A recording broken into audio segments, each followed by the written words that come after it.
You ever get that feeling when you're driving alone that something's watching you? Like the road itself is somehow alive, coiling under your wheels, pulling you down a path you don't belong on? Yeah, I had that feeling, long before I even knew what I was getting into. Let me back up a bit. My name's Jack, and I've been hauling freight cross-country for about 10 years. Long hours, endless stretches of road, truck stops and greasy diners, it's the life. Peaceful, you could say. Sure, the solitude gets to you sometimes, but it's a kind of quiet you get used to. It's almost like the road becomes a second skin. Anyway, this all started when I made a wrong turn. Not a literal wrong turn, but hell, that's how it felt. One minute I'm hauling a load of steel to Denver, and the next I'm cruising down some old beaten highway I've never seen before. Weird, I know. But you gotta understand, I'd been on the road for so long I figured I'd driven everything. That mattered. So I just chalked it up to fatigue. Hell, I was probably missing some detour signs, right? But as I keep driving, I realize the landscape's changing. The trees are getting taller, thicker, darker. It's like the world's folding in on itself. And I swear something feels wrong. But I keep going because that's what I do. Then I see it, a convoy of trucks, 5 of them, rolling along the highway ahead. Old rigs, polished chrome gleaming even in the low, fading light of dusk. I can't help but notice the oddity. These trucks look like they came straight out of the 70s. Big, old-school rigs, the kind that aren't around much anymore. A convoy, sure, but it's not just their age that stands out. There's something about the way they're rolling. Together, synchronized, like they've been doing this for years. Curiosity gets the best of me and I pull up beside them. No harm in following for a while, right? I catch a glimpse of the driver in the first rig, just a silhouette behind the wheel. Old guy, probably, with a cap pulled low, looking like he belongs in a time that's long past. His rig's painted in a faded red, almost like a fire engine. I don't know why, but something about him gives me a chill. The kind of chill you get when you can tell something's not right, but you can't quite place it. Anyway, I keep following, and the convoy starts picking up speed. They're cruising, man, all of them in perfect line, like a well-oiled machine. Every truck's got its lights on, even though it's barely evening. But here's the thing. None of them have any logos or company names on the sides. Just plain. Rigs with a single faded decal on the door, something that almost looked like a skull, but not quite. And the weirdest part? No one's passing them. Not a single car in sight. It's like they own the damn road. I'm thinking, all right, I'll just hang back a bit, keep my distance, but then a CB crackles to life. I didn't even touch mine, so I know it wasn't me. Hey, new guy, you gonna just follow or you gonna join up?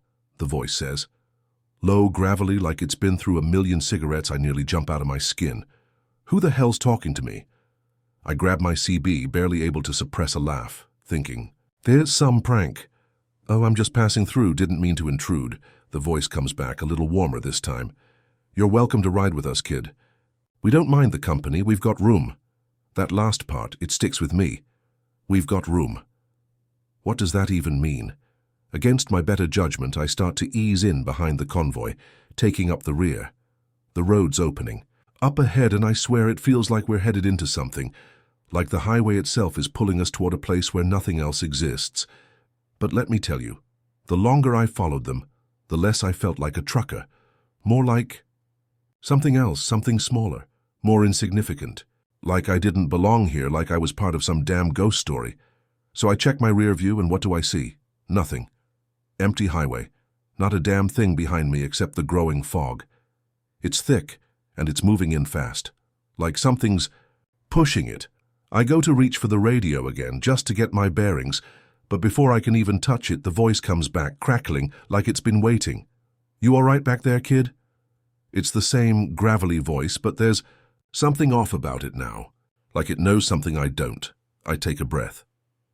Yeah, just a little foggy, but I'm good. Good, it says. And then it goes quiet.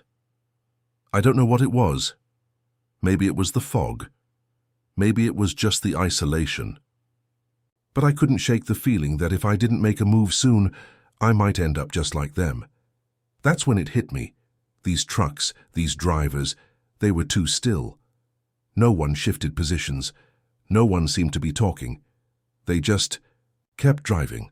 And as I looked up ahead, I realized we weren't getting closer to anything.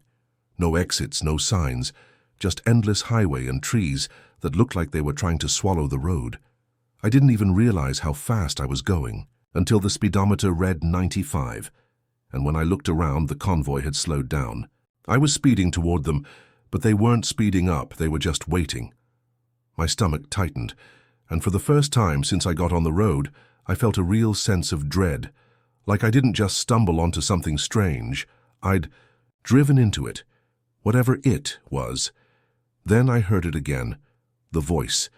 This time it was closer, and there was something in it that made my blood run cold. "You're gonna want to pull over soon, kid. It's almost time."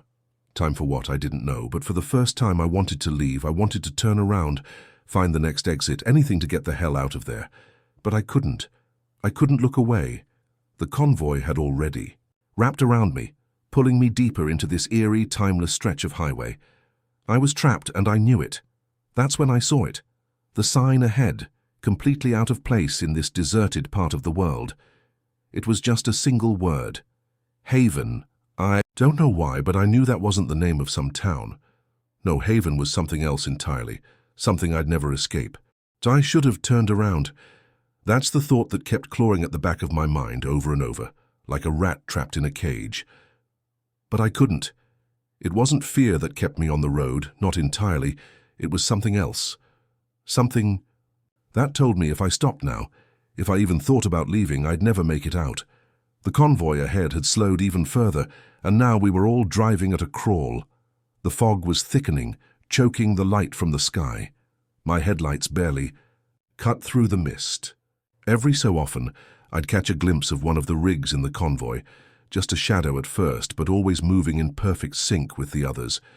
I checked my rear view again, and this time something was there. Something I hadn't noticed before. The fog had curled into shapes, shifting, not like smoke or mist, but figures. People. They stood just outside the reach of my headlights, their faces obscured by the fog, but their eyes, those eyes, glowed faintly.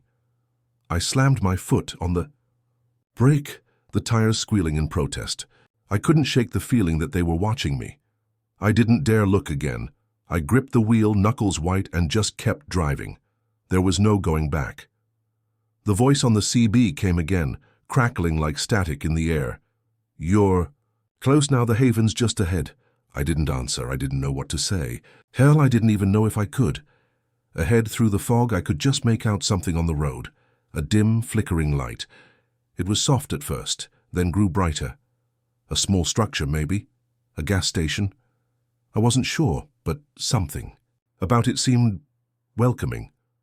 I didn't want to stop. I didn't want to get out of my truck, but the convoy inched toward it as if drawn by an unseen force.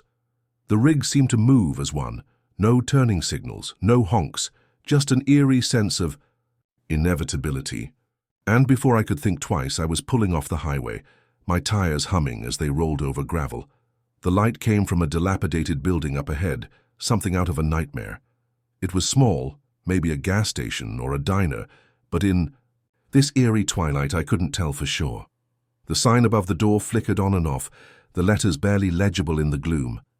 Haven's Rest, it said, or something close to it. I pulled up behind the convoy, which had already stopped. The drivers were all still in their rigs, sitting as still as statues. I didn't see them move. I didn't even hear them breathing. It was like the entire world was holding its breath, waiting for something to happen. I killed the engine and sat there staring at the building. The fog was creeping in now, pooling around the tires of my truck, thick and soupy. The air tasted wrong.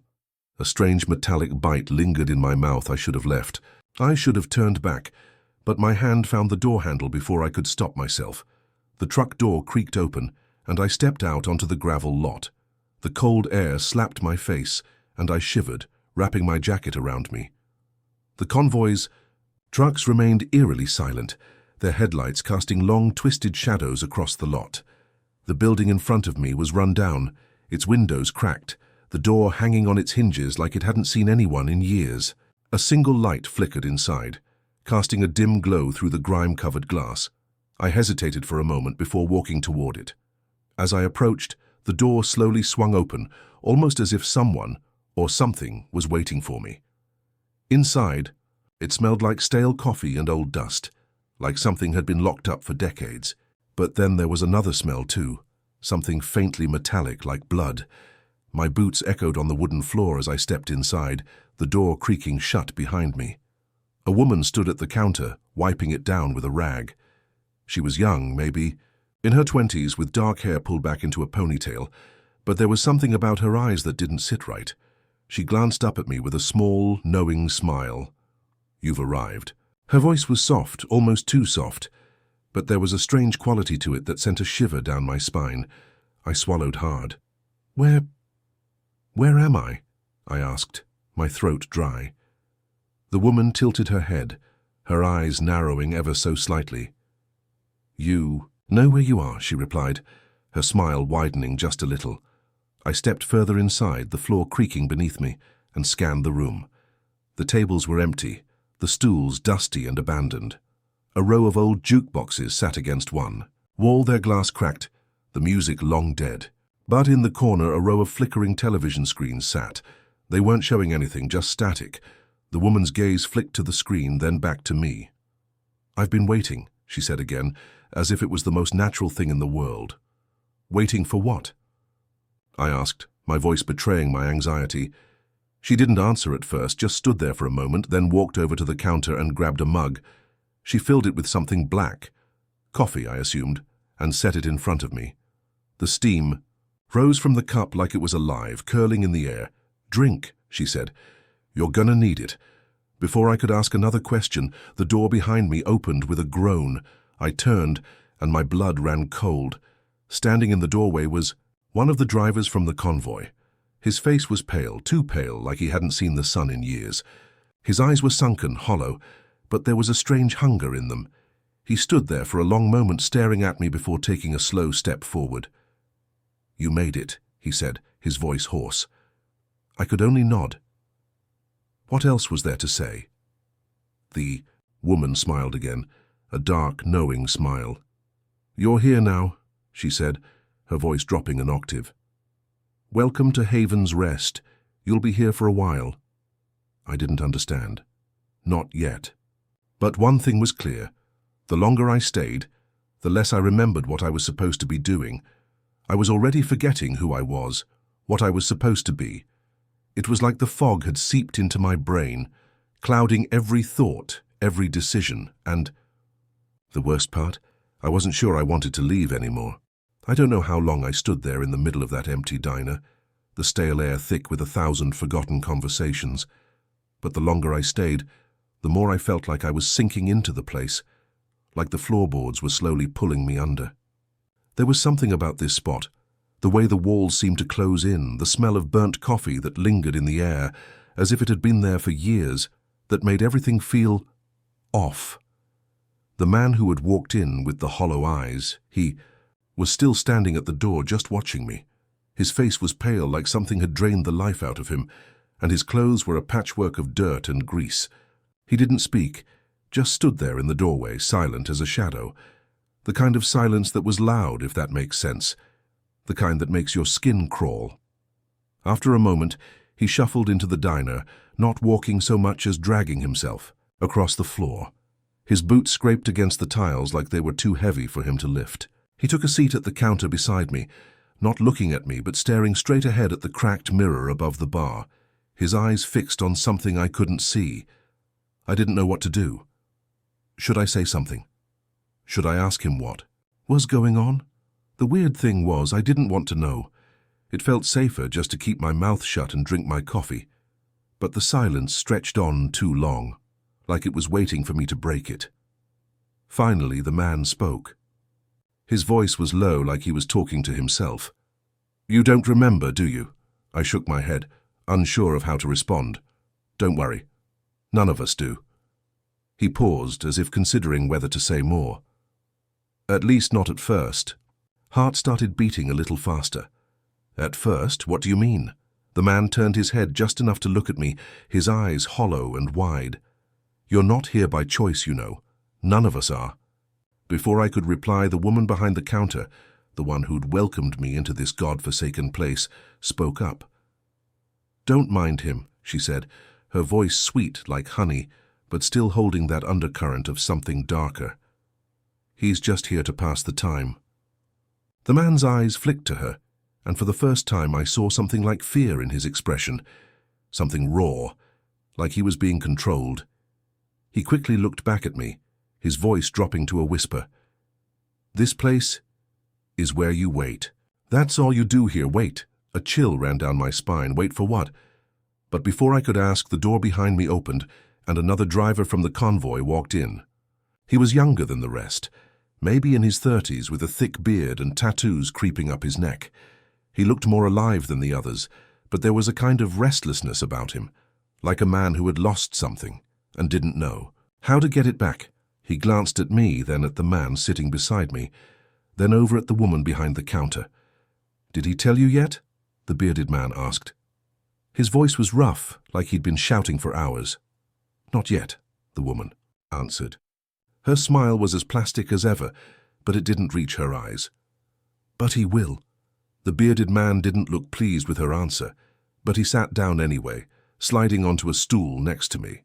He leaned in close, his breath heavy with the stench of cigarettes and cheap whiskey. "You're in the convoy now, friend, and that means you don't get to leave." I blinked, trying to process what he was saying. "What are you talking about?" My voice came out shaky, like I wasn't sure whether I was hearing him right. The bearded man's eyes darkened. "You think those trucks out there are just for show?" He chuckled, but there was no humor in it. "You're not driving out of here, not now, not ever. You're one of us now, you're part of the convoy."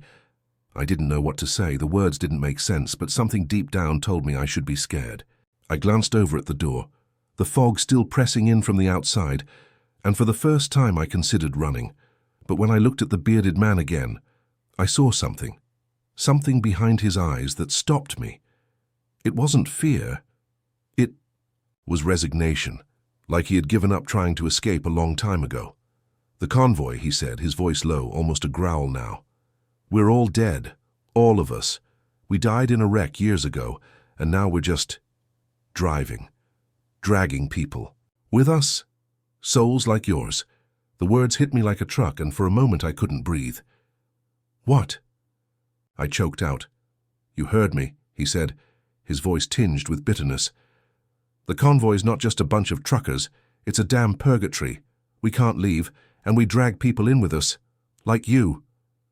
I felt my stomach drop, but I didn't know what to say. The woman behind the counter smiled wider, watching me like a hawk. I wanted to run, but something kept me rooted to the spot. "The sooner you accept it," the bearded man continued, "the easier it'll be. We're all passengers, here riding out our sins, stuck in this never-ending loop. You don't get to choose when you go. You don't get to go anywhere, really." "Stop it," I said, my voice coming out sharper than I intended. "You're all just crazy. This is all just some messed-up dream." The bearded man's eyes turned cold. "You'll see soon enough. It's not a dream, and you're not getting out. The convoy's already started, and you're one of us now." I couldn't breathe. My chest felt tight, and the fog outside seemed to creep closer, wrapping around my thoughts. What the hell was I supposed to do now? Just then, the door to the diner creaked open again, and another figure stepped inside. She was tall, her long dark hair falling in waves around her shoulders. She didn't look at anyone. She just walked straight to the counter, sat down, and ordered a cup of coffee. She didn't speak, but I saw it, the faint glow in her eyes. The same thing I had seen in the others. Another one, another soul trapped in the convoy. I swallowed hard. The bearded man was right, I wasn't getting out. I was already part of the ride. It's funny how fast you can get used to something, even when it's the last thing you want to get used to. That night I slept in the truck, in the lot beside the diner. At least I think I slept. I don't know anymore if I was awake or dreaming. The air had that thick electric feel to it, the kind that makes your skin crawl but leaves you frozen, unable to move. I couldn't even remember when the other drivers left. I woke up to find the lot empty, save for my truck and one other, the bearded man's rig. The fog was thicker now, like it was alive, crawling between the cracks in the pavement. wrapping around the tires like it was trying to pull the wheels off. I had no idea how long I'd been out, but when I checked my watch, I saw it was already. After 2 a.m., I didn't want to leave the diner. There was something about it, something about the place that felt like it had its own gravity. Like the minute you stepped in, you were stuck, whether you realized it or not. But I had no choice. I needed answers. I needed to understand what the hell was happening to me. I grabbed my keys and stepped out into the cold air, letting the silence hang thick like smoke. The bearded man's rig was parked a few spaces over, the engine dark, the exhaust pipe cold. It didn't make sense. No one had come or gone, yet the truck was there, like it had been waiting. I walked towards it, half expecting the man to appear from the shadows, but the lot was still. No headlights in the distance, no trucks rolling in. Just the hum of the night and the deep, ever-present fog. I was about to turn around when I saw her, the woman from earlier, the one who had been sitting at the counter, her eyes glowing faintly. She wasn't in the diner anymore.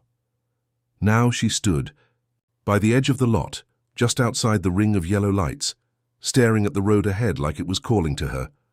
Her hair fell in dark waves, tangled and wild, her face ghostly pale beneath the streetlights. I should have turned back. I should have gone inside and locked the door, but instead I found myself walking toward her, like she was pulling me in without even trying. "You're new here," she said, her voice a rasp that seemed to echo in the thick night air. I stopped just short of her. "What is this place? What's happening?" Her eyes flickered with something, pity maybe, or understanding. "It's not a place," she said softly. "It's a road. The road doesn't care what we were. It doesn't care about who we were before. It just takes." "Where does it take us?" I asked, though I already knew the answer. "Nowhere, everywhere. We don't get to choose." She turned toward the fog, her gaze locked on something I couldn't see. "We're stuck in the loop, that's the worst part. We drag souls with us and they get to stay, just like we did." I felt the weight of her words settle over me like the fog itself. Drag souls, just like we did. "How long have you been here?" I asked, my throat dry. She didn't answer right away. When she did, it was in a voice so soft, I wasn't sure if I'd heard it at all. "Longer than I should have been." Before I could say anything else, the sound of an engine roared through the fog. Another truck, its headlights cutting through the mist like a knife. It was one of the convoy drivers, no doubt. I could feel the vibrations in my chest as it grew closer. "You need to go," the woman said, her tone harder now. "Don't let them see you talking to me." I wanted to ask her why, but the truck was almost on top of us now. I turned just in time to see it screech to a stop beside mine. The headlights burned into my eyes. A figure climbed out. It was the man from earlier, the one with the hollow eyes. He didn't say a word to me. He didn't even acknowledge me. He just walked to the front of his rig, popped the hood and started fiddling with something under there, like he was tuning an engine even though there wasn't a damn thing wrong with it. The woman didn't wait for me to do anything. She was already stepping back into the shadows, blending into the fog until I could barely see her anymore. "I told you." Her voice came back to me in the mist. "We're all passengers now." Before I could respond, the trucker with the hollow eyes snapped his head up and looked at me. His gaze was cold, but it wasn't anger. It was something worse. Something that felt like he was waiting for me to figure something out that I wasn't ready for. I didn't have time to wonder what he meant, because suddenly the ground beneath me seemed to shift. I stumbled a little, caught myself on the side of the truck. The fog thickened around me, swirling, turning in on itself like it was alive. In the distance I could hear the faint hum of engines starting. The convoy. They were waiting for me, and they weren't leaving without me. I backed, away from the truck, looking around.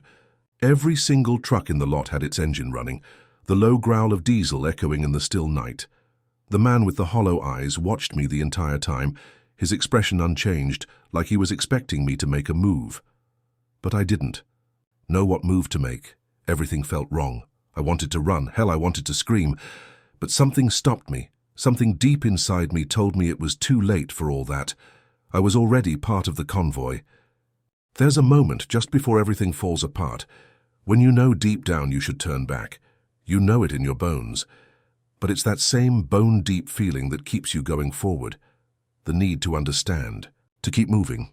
I didn't turn back. The convoy was still there, parked in a perfect circle like they'd been waiting for me. The truckers stood in front of their rigs, motionless, as if they were waiting for some unspoken signal. Their faces were frozen in the same expression, hollow, empty eyes that saw everything but felt nothing. One of them, the man with the unshaven face and the trucker cap, started walking toward me. His steps were slow, deliberate. He didn't seem in any hurry. I couldn't shake the feeling that his very presence was an invitation to join them, to join the endless loop. "You've been looking for answers, haven't you?" His voice was raspy, like he hadn't spoken in years. It sent a chill down my spine. I didn't answer, couldn't answer.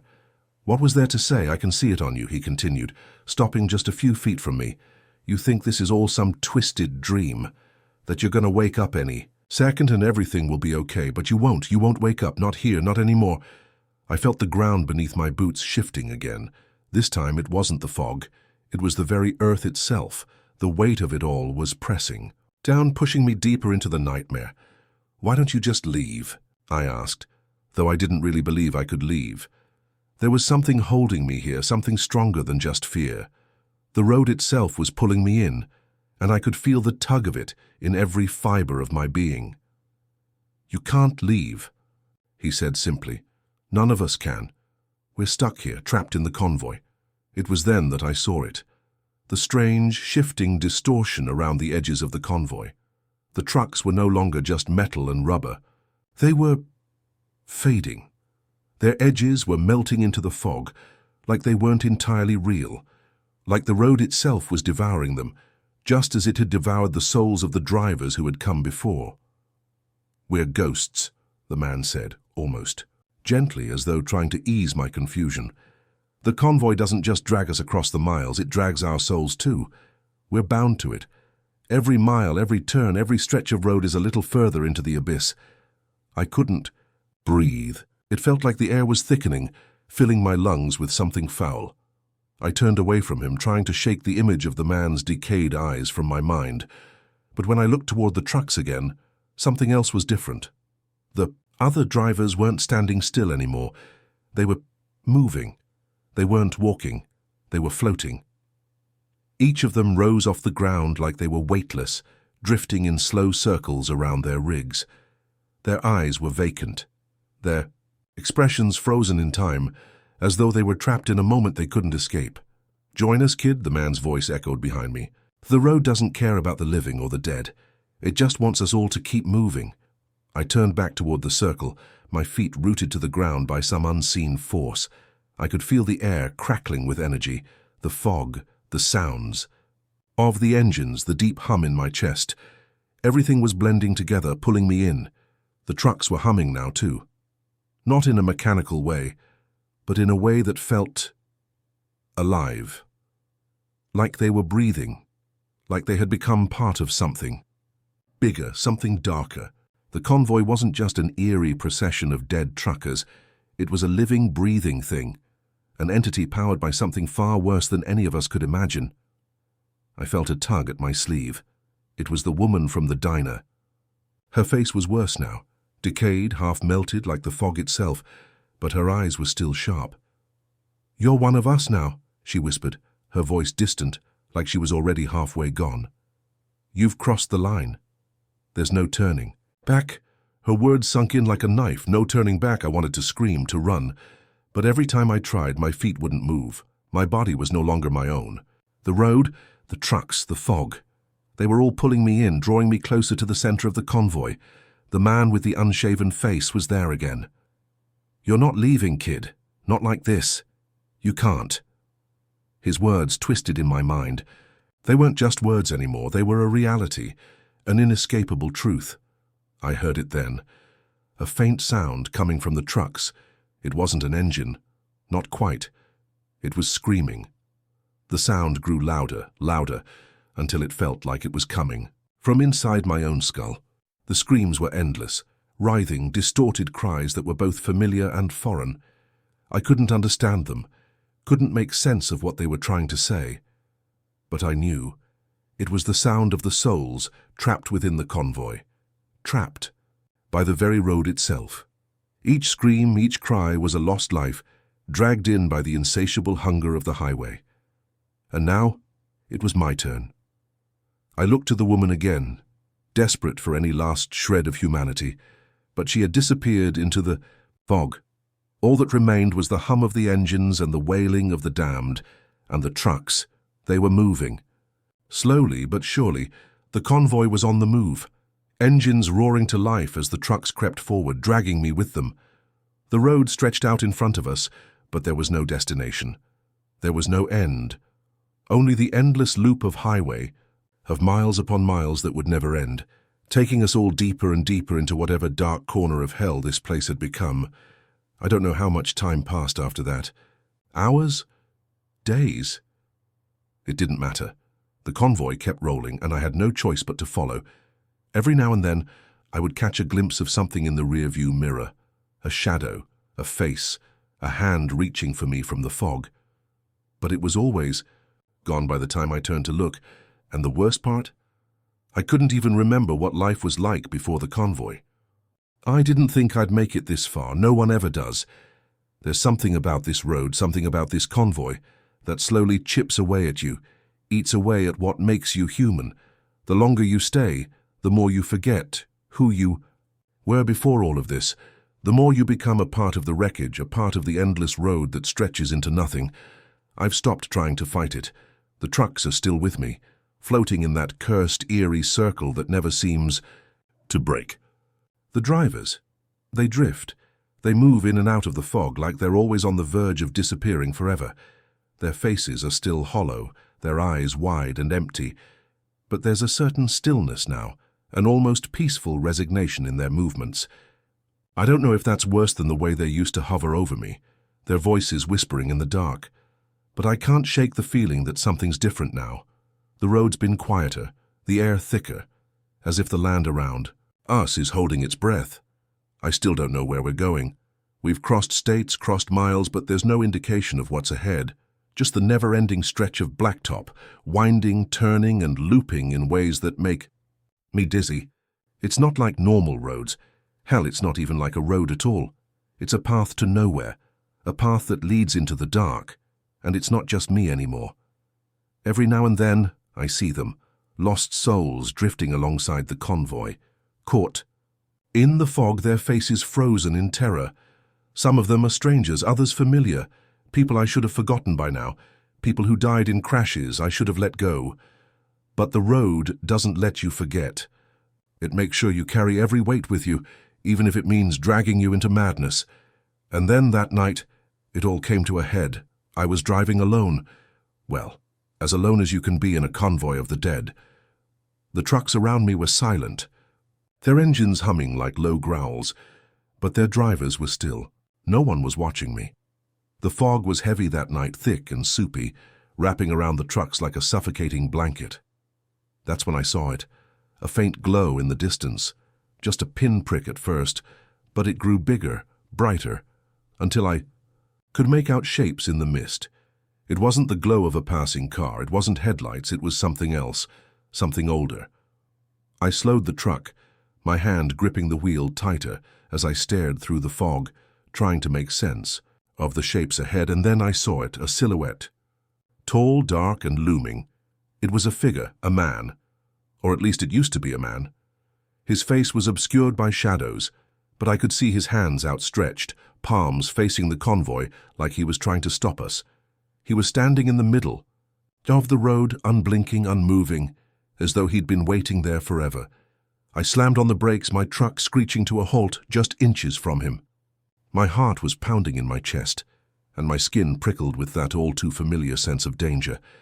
I stared at the figure, willing him to move, to step aside, to give me some kind of sign that this wasn't real, that I wasn't going crazy. But he didn't move. The fog thickened, swirling around him like it was part of him. The low growl of the engines grew louder, reverberating in my chest like an earthquake.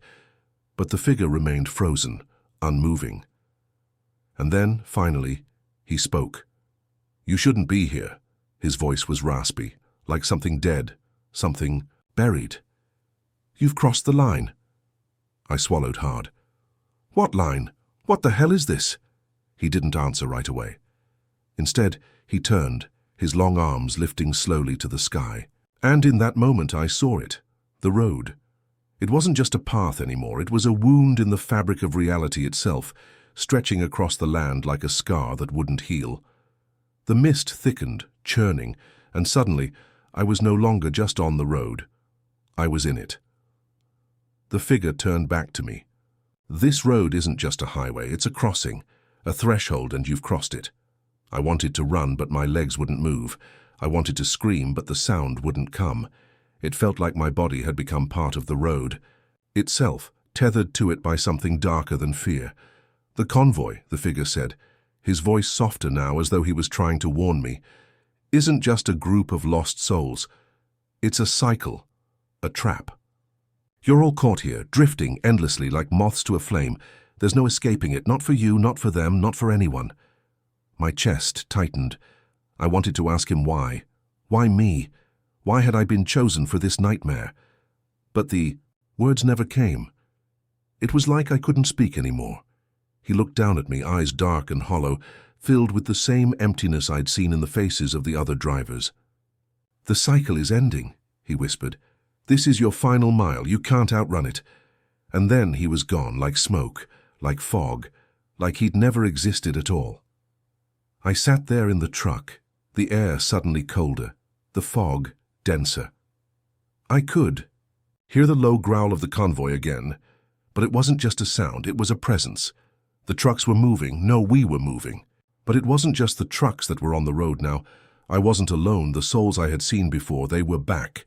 Not just on the side of the road this time, they were in the trucks, staring at me from the windows, their faces twisted, in agony, their mouths moving but no sound coming out. And that's when I realized the convoy wasn't just dragging me, it was dragging all of us. The fog thickened, pressing against the windows, as if the very road itself was closing in.